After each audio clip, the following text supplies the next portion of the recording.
Alors bonjour à tous, bienvenue sur dailyfx.fr. Mille excuses, hein. Léger retard pour démarrer ce matin les machines et le logiciel.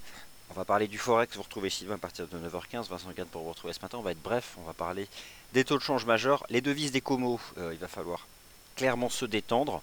Pétrole recule, les matières premières industrielles se stabilisent, les métaux précieux entrent en range, l'once d'or a cassé un support d'ailleurs. Donc par exemple l'USD4 qui baisse depuis 7 semaines consécutives, voire 8 peut-être, il va falloir clairement arrêter, je pense, de le vendre aveuglément. Le dollar australien consolide, peut-il revenir à 0,74? On va voir. Par contre, sur le plan technique, trois convictions, en tout cas trois constructions techniques bien en place. Euro-dollar avec le risque haussier clair depuis la cassure d'un 10,60. USD-Yen qui rejette donc sous sa résistance extrême 114-115 et qui construit un range vraiment parfait techniquement pour le scénario de chute à moyen long terme. Et enfin, le GBP-USD qui potentiellement a fini de remonter, mais avec le sterling, autant rester très prudent avec la perspective du référendum du 23 juin. Allez, on se concentre directement donc sur ces actifs.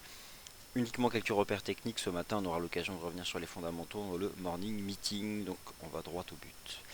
Le taux de change euro-dollar haussier, plus que jamais haussier, et demain avec la Fed, risque haussier. Euh, sur le plan technique, le niveau c'est indice 60.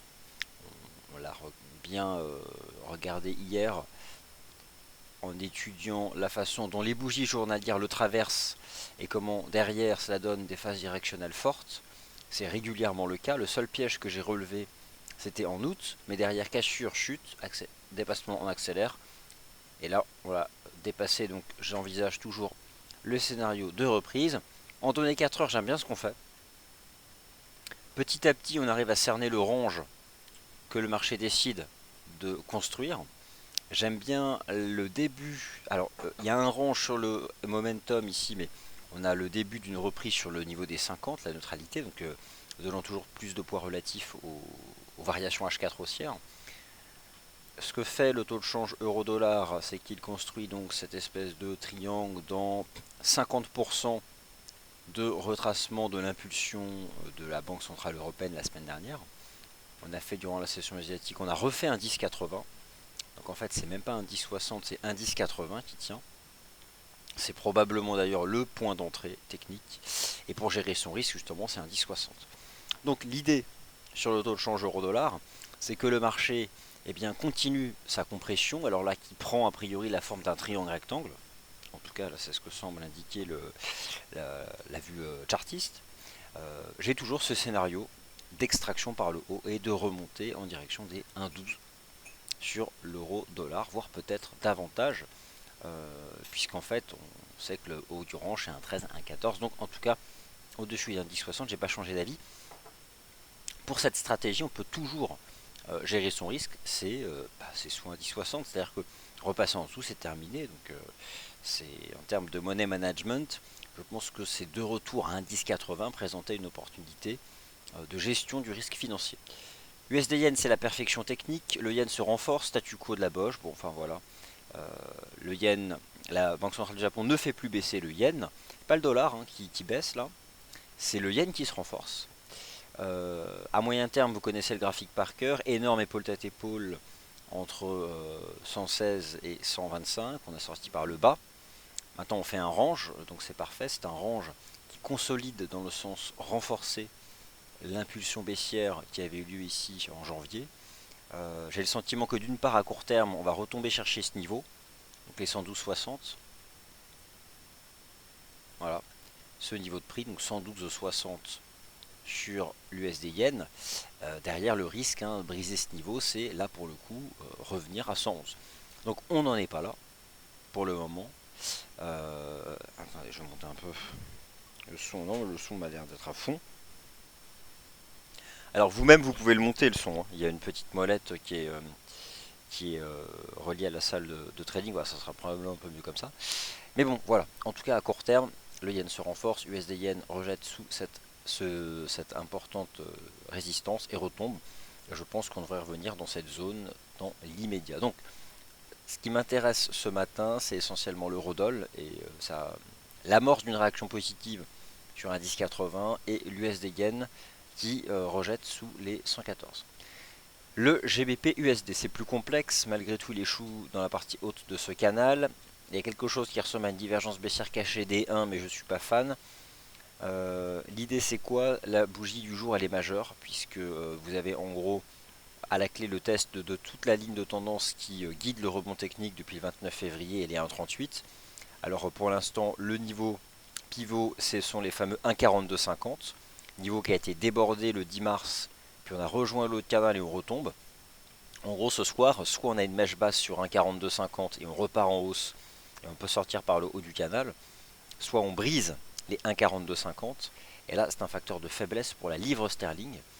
Et en ce cas, on retombera en direction des 1,41, 1,40, voire 1,38. Donc, sur le plan de l'analyse technique, pour l'instant, en swing, le GBP USD ne donne pas de signal, mais on revient tester le niveau. Alors, c'est pas la façon dont on revient le tester. Là, je recommande pas réellement d'utiliser le niveau pour entrer.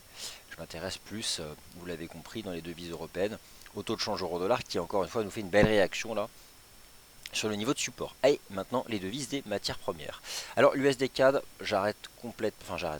l'USD CAD, il y a un début de div, le pétrole ne monte plus. Et d'ici la signature de dimanche prochain, ça va être compliqué. Faut cesser, je pense, de vendre l'USD CAD à court terme. Déjà ça va remonter là en direction des 1,34. Et si le pétrole chute, on peut casser à la hausse les 1,34.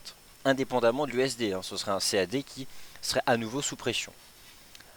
En données weekly, l'USD CAD depuis le bearish engulfing de janvier a quand même enchaîné 1, 2, 3, 4, 5, 6, 7, 8 semaines. 8 semaines consécutives de baisse. Je pense que c'est presque inédit pour ce taux de change.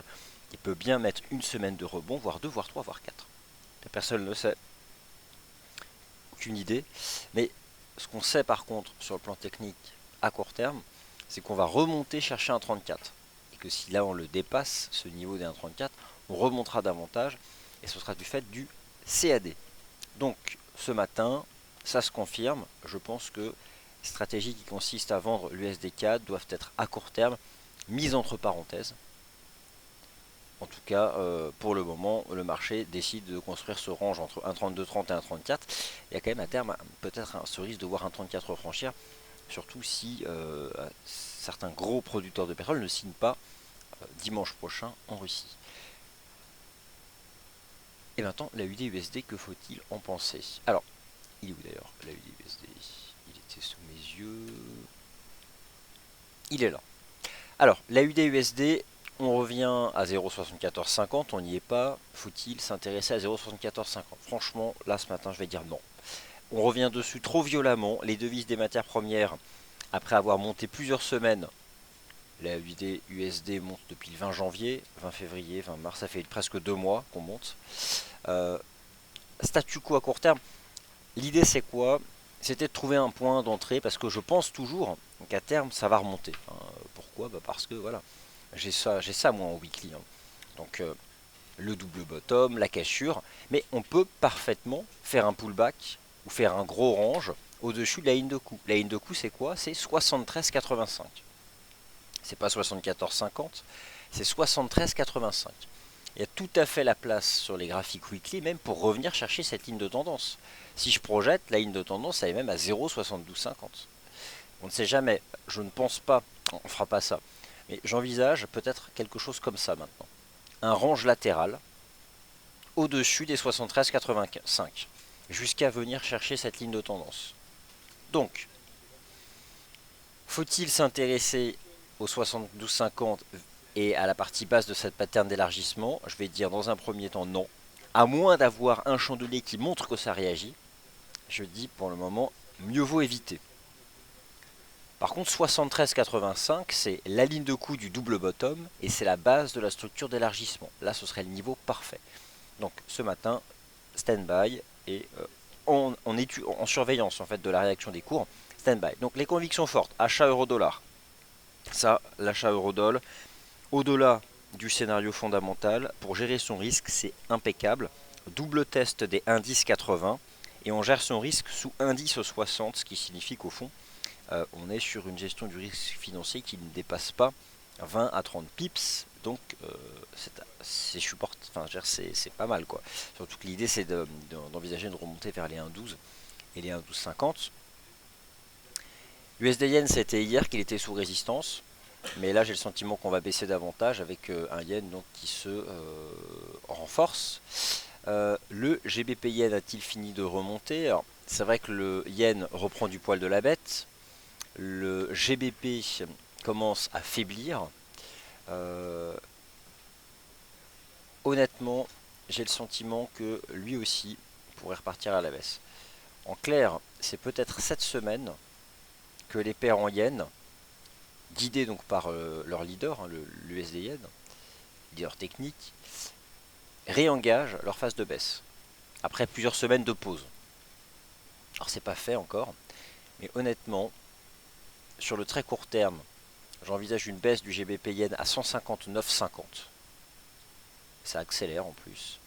Il y avait une belle div ici qu'on retrouve en D1. Donc là, je pense qu'on va revenir à 159,50. Et briser 159,50 serait le signal de trading du GBP Yen pour revenir sur les plus bas.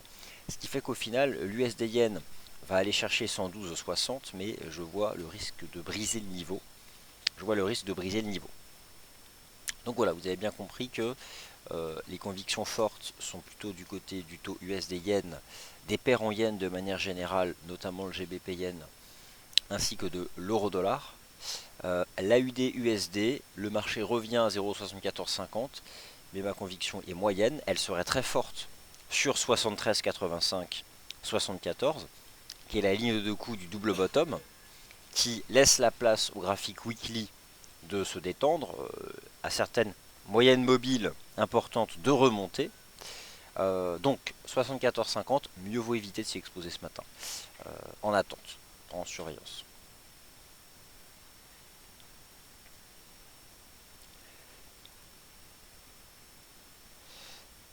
Alors voilà. Alors je vais vite sur les questions parce que de toute façon je dois céder la parole à Sylvain. Alors on va parler du CHF Yen parce que justement c'est une paire en Yen. Bonjour Jean-Claude. Alors en effet le GBP USD, attention, hein, il y a peut-être en effet le risque de voir le marché réintégrer et rebriser les 1,4250, ce qui sera un facteur de faiblesse pour la livre sterling. Alors le CHF Yen.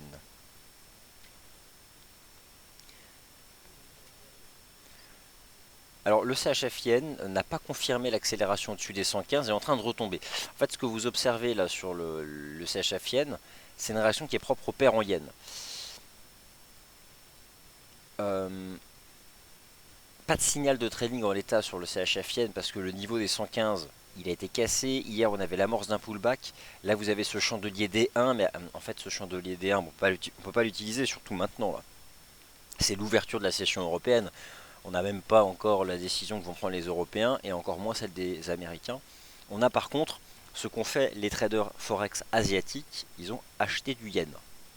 Forcément, il y a en préparation des cassures de support sur certaines paires en yen, mais ça vaut le coup de patienter ce soir parce que derrière, on peut avoir à nouveau plusieurs séances de directionnel. Donc pour l'instant, ce marché ne donne pas de signal. Alors le NZD-USD, comme envisagé hier, impact de la RBNZ baissier, il a une tendance. Ce marché ne m'inspirait pas du tout hier. On est dans un range à peu cassé. Et d'ailleurs, le NZD Yen doit justement, il est clairement sous pression. Le NZD Yen retombe. Alors attention, hein, parce que ça reste quand même, c'est pas la plus directionnelle des paires en Yen, mais honnêtement, lui aussi est sous pression, retombe en direction des 75. Bon, le yen est acheté. Voilà. On retombe probablement vers les 73, 80, 74. Mais si je devais, si je devais choisir une paire en yen, euh, alors paire en yen attractive pour une stratégie de vente, c'était hier l'USD Yen sous sa résistance. Et je surveille beaucoup le réveil de la vol sur notre ami le GBP Yen. Notamment si on brise les 159,50. Mais là, j'ai quand même la conviction qu'on va y revenir. Chercher le niveau horizontal des 159,50. Et c'est vrai que la construction de l'USD Yen, ça fait vraiment quand même range avant nouvelle impulsion, ça reste quand même globalement propre. Allez, le champ de bataille de la UD-USD que nous livre Jean-Claude. Alors, le champ de bataille de la UD-USD en 4 heures, je le mets en plein écran. En gros, c'est ça, ouais. C'est-à-dire qu'on est dans cette phase de stabilisation au-dessus de la ligne de coup à 73,85. Par contre, voilà, repasser en dessous, repasser sous les 73,50, c'est la fin du scénario aussi. Mais bon, ça c'est vraiment pas celui que je privilégie. Par contre, revenir chercher les 73,85, c'est clairement une possibilité. Et ce serait une zone superbe d'entrée.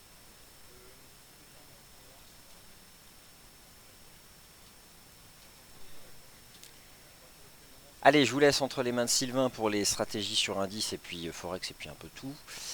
Moi, je vous retrouve à 11 heures pour le morning meeting. On reparlera de tout ça, de ce qui commence à se réveiller sur les paires en yens. Et bien sûr, l'eurodoll, euro-dollar.